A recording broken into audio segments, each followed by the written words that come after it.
Namaskar. Welcome to this series on Bhagavad Gita in daily life.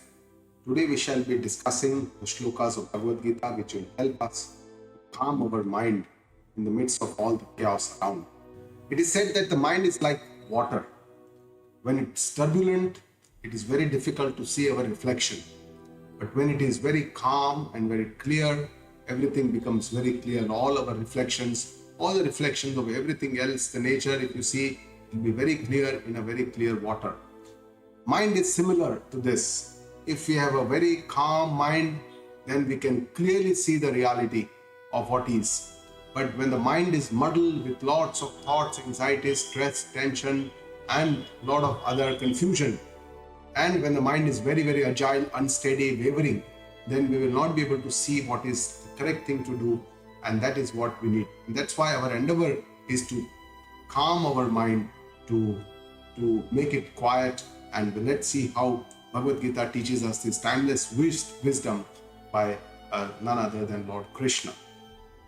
So in several aspects of Gita ji, Shri Krishna has mentioned that it is these endless desires which causes a lot of unrest in us, in our mind, and we need to let go. We need to let go to have peace of our mind, to calm our mind. But what we need to let go is not the karma. Karma is something that needs to be done, but the karma phala, that is it's the results of the action, because these are not within our prerogative. And this is what we need to tyaktva. Bhagavan says yukta, a person who is yukta, one who is having the self-restraint, one who is aware, that person, a karma yogi, karma phalam tyaktva, renounces all the results of the actions, because those are not up to us. What we will get, what will be the results of our actions. And because this karma phala tyaktva, that person achieves this eternal peace, shantim apnoti naishtikam. Whereas a ayukta, one person who does not have this self-restraint, who is not aware, who acts only by endless desires, and this kind of person, phale sakto nibadyate, remains attached to the results and gets only pain and miseries, does not achieve any meaningful goals in his life. And that is what we need to first understand, what we need to let go to get a peace of mind and to develop a calm mind. So all our decisions that we take in our life, which should be from this perspective, so that it gives us a peace of mind, which should be our most valuable asset. It should be something which we don't want to compromise, and that in life we should take all our decisions accordingly. But the best thing that Bhagavad Gita tells us, that the responsibility to achieve this state of mind is our own. We have to make our own efforts to become happy. And this shloka, starting from the 6th Adhyaya. 6th Adhyaya is the Atma Sanyama Yoga, where how can we attain that self-restraint, that self-control over ourselves. That is what is taught in this. There are some beautiful shlokas. Bhagavan says, Uttarit Atman Atmanam. You elevate yourself by your own self. Be your own inspirer. Be self-inspiring person. Na Atmanam avasade. Don't let yourself down. Don't have negative thoughts, don't give negative thoughts, and don't just let yourself down, but have positive thoughts. Be creative, be inspiring, not just to yourself, but to others also. Atmaiva yatmano bandhu. You can be your own best friend. Atmaiva ripuratmanaha. You can be your own enemy also. It all depends on you. You can be your friend, you can be your enemy. And that is what we need to do. Our own Atma Krupa, our own efforts are very important. We have to walk on this path that is shown to us by scriptures and the Guru. They show us the path, and we have to walk on that path. It is our own responsibility to do that by patience, by persistence, and by perseverance. We have to keep going on this path that is shown by the scriptures. And how we can make our mind our friend or our enemy depends on what we do with our mind. And that is what Shri Krishna tells us in the next shloka, how we can make our mind our friend or how we can make our mind our enemy. He says, Bandhur Atmatmanastasya, the mind-body complex, Yenatmaiva Atmanajitaha, one who has achieved a self-victory over his own mind, body, intellect. For that person, the mind becomes like a friend of his own. But for a person who does not have that kind of a restraint, that self-restraint, for that person, the mind becomes his own enemy. because it becomes lazy, creates a lot of obstacles on the path, gives a lot of doubts, creates lots of obstacles on this path. And that is how we have to understand that we have to develop that kind of a self-restraint. And this self-victory over our mind is the real success of our life. And this is what Bhagavad Gita teaches us. It is not some material possessions, outer comforts, or a lot of wealth we accumulate. That is not the real success. Having a big name, fame is all material success. But the real success is to mature our own mind, having peace of mind, having control or victory or restraint over our mind. That is the real success in our life, because that allows us to go to the next level to understand this divine knowledge that Shri Krishna teaches us in Bhagavad Gita. So physical body that grows naturally as we are born, and as a child, as we grow to become a young adult, and then we go to old age, the physical body undergoes changes with the time. It is very natural, that progression. But the mind does not. It is possible that for a person who is 50-year-old, his mind may be like a 20-year-old person working like that. So mind is something that we have to work upon, and that is how the maturity of the mind becomes very, very important. So Arjuna asks, what do we do when the mind wanders? And Bhagavan Shri Krishna tells him in the 6th Adhyaya that the mind is very agile and very unsteady. That is what Arjuna says. And for whatever reasons it goes out, whenever it goes out, because it's a habit of the past samskaras or the past habits, then from there we need to restrain it and come back and put it back in our own real self, our own goals that we have in our mind. That is what yato nishcharati. Whenever it goes out because of its unsteadiness, because it is chanchala, it is asthiram, it is very agile, very wavering kind of mind, and that's where we have to restrain it. So restraint is very, very important. Self-control is what is important. And then after listening to all that Bhagavan said in the 6th Adhyaya about Atma Sanyama Yoga, he talks about a lot of meditation, how we can do meditation, how we can control our mind by meditation. Finally, Arjuna asks a question, and which is the experience of all of us. He says that yoga that you are mentioning, of that oneness, that dhyana, that jnana, that aikya, that oneness, that samatva, that balance in life, all this, he says, aham na pashyami, I cannot see that state of perfection. I cannot see that I can reach there. It is too high a goal, a very lofty ideal that you are putting in front of us. And the main obstacle is saying because chanchalatvat sthitim sthiram, because our mind is very, very chanchala, very unsteady. It keeps wavering, keeps jumping from one place to the other. And the main problem is our own raga dvesha, our own sanskaras, our own attachments, our own aversions towards things, persons, people, situations, objects. All this creates that problem in our mind because it becomes steady, unsteady. It wants to jump from one place to the other. And that's why mind is also called mind is a monkey, because as the monkey jumps from one branch to the other, the mind also keeps jumping from one desire to the other. And that's the root cause of all these, according to Bhagavad Gita, are these raga and dvesha. And these raga dvesha keeps us, into pursuing us into a lot of desires. And Arjuna says, chanchala mi mana Krishna, mind is very, very chanchala. It's very unsteady. It is so difficult for me to control my mind. He says, it is pramati balabhadrudam. It is so powerful. It is so obstinate. Like a child, it becomes very obstinate. It just wants to do agraha, duragraha. It wants to do something, invalid insistence of doing something or the other all the time. The mind works like this, becomes very strong. It is stubborn. It is very, strong-headed. Some people we know. And he says, tasyaham nigraham manya. I understand that to control this mind is very difficult. He says it is almost as difficult as controlling the wind. How can you control the wind when a strong wind is blowing? Nobody can control that wind. And similarly, Arjuna asks that this mind control is as difficult as controlling the wind.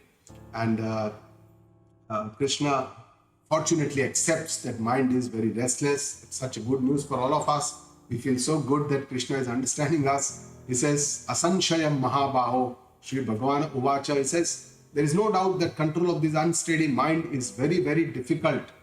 He accepts that mind control is difficult. It is not easy. It is our own experience, all of us. that mind control. We keep on trying, but it is very, very difficult.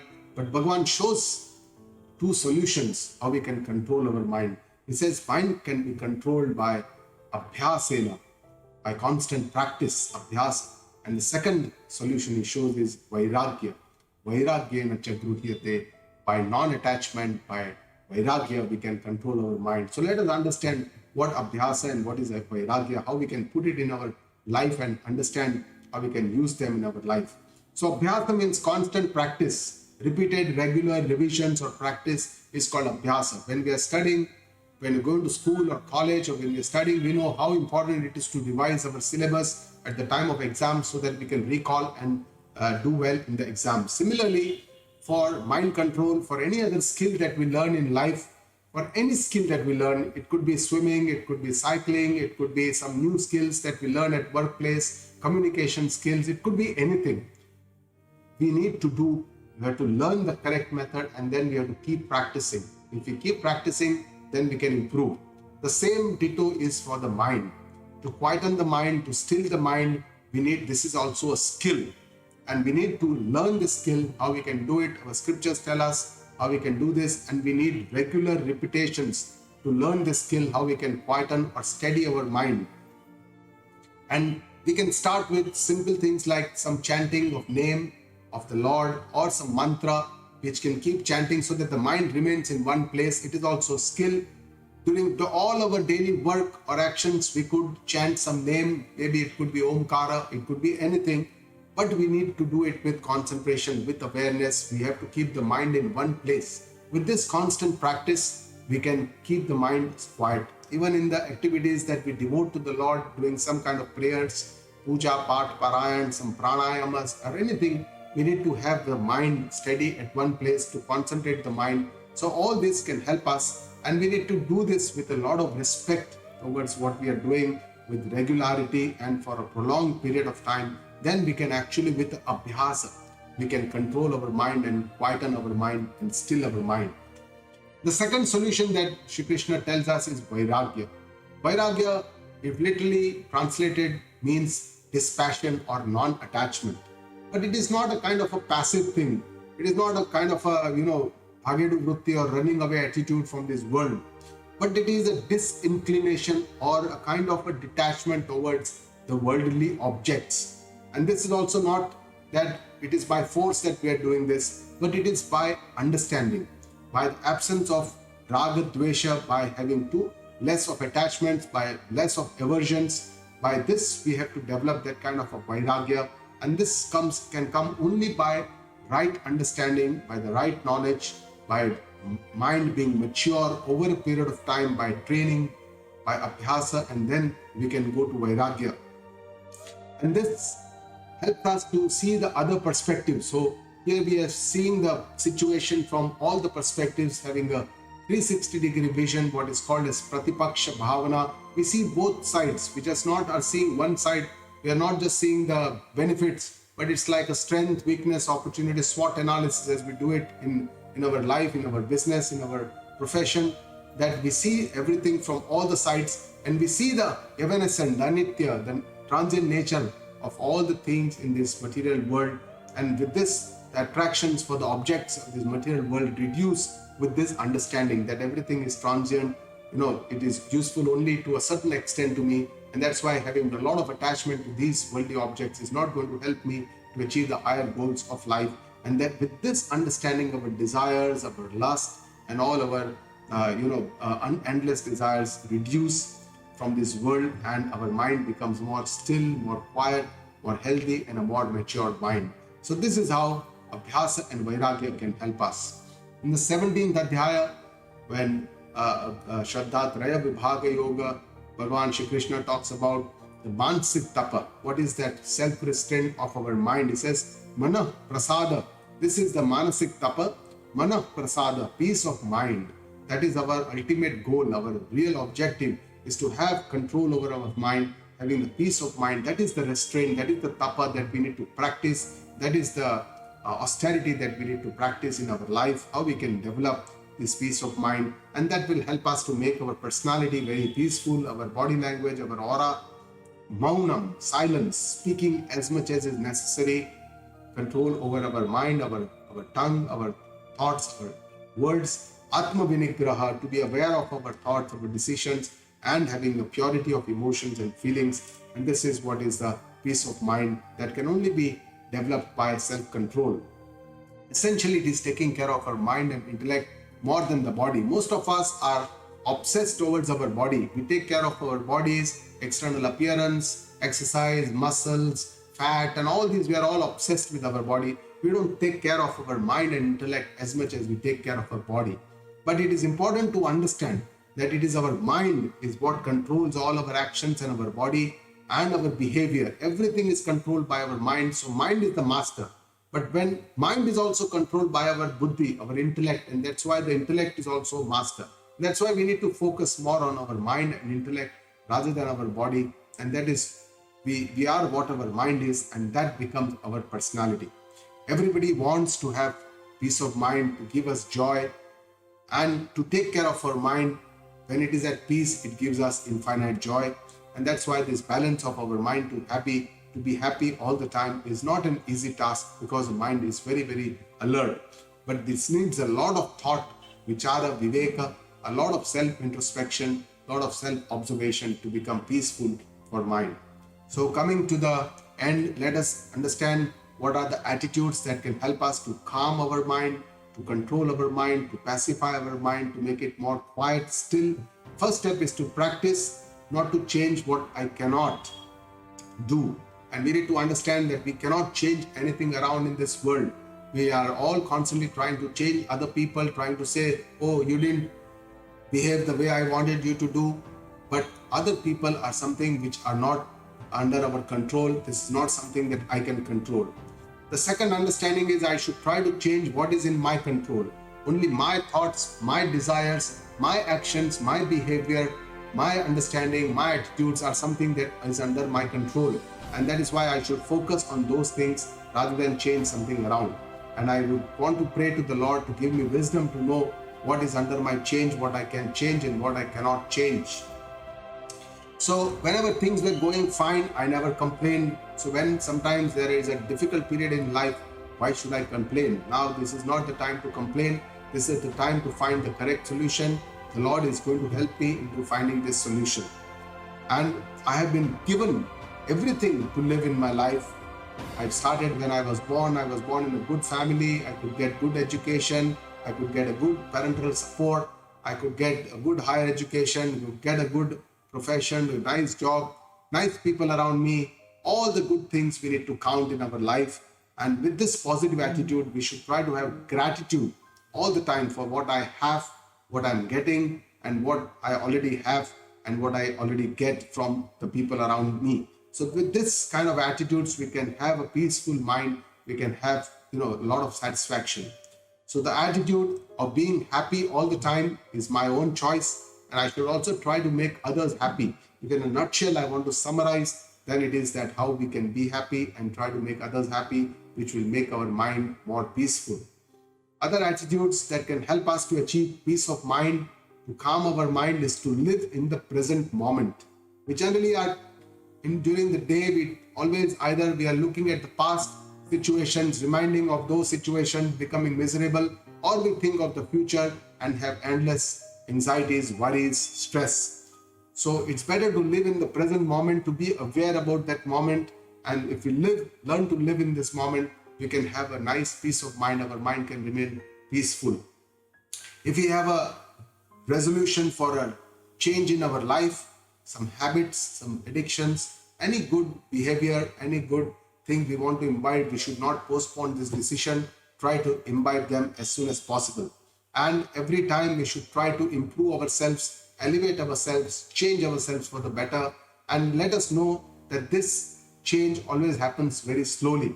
So it is always a step-by-step change. We can change ourselves. And if I can develop this attitude, Guru Ma tells us this statement very often, Phir bhi main khush. In spite of any situation, if I can learn to remain happy in any situation, in spite of them, I can remain happy. And this is how we can learn to talk to our own mind, make it like a child sometimes, make it like our friend, learn to develop, cultivate a relationship with our mind, with a self-talk with our mind. And this is how we can cultivate our mind with the understanding that the external wealth, it gives only comforts. It does not give me that eternal happiness or the peace that I yearn for. And finally, lasting peace only comes with the correct understanding what is given in our scriptures, in Vedanta, in Bhagavad Gita, what it tells, and understanding this from a learned guru will try to give me that lasting peace which I yearn for all the time, and for which I yearn to gain something from this world. So with this, we come to the end of the session. I pay my gratitude to the Lord, with whose grace everything is possible. I pay my respects to the Guru Shishya Parampara, through which this knowledge is preserved and transmitted so as to reach us. I pay my respects to my Guruji, Pujya Guruma, with whose grace I am able to learn the scriptures and I am able to share this understanding with you. Guru Brahma, Guru Vishnu, Guru Devo Maheshwara, Guru Sakshat Parak Brahma, Tasmai Shri Guruve Namaha. Om Shanti, Shanti, Shanti.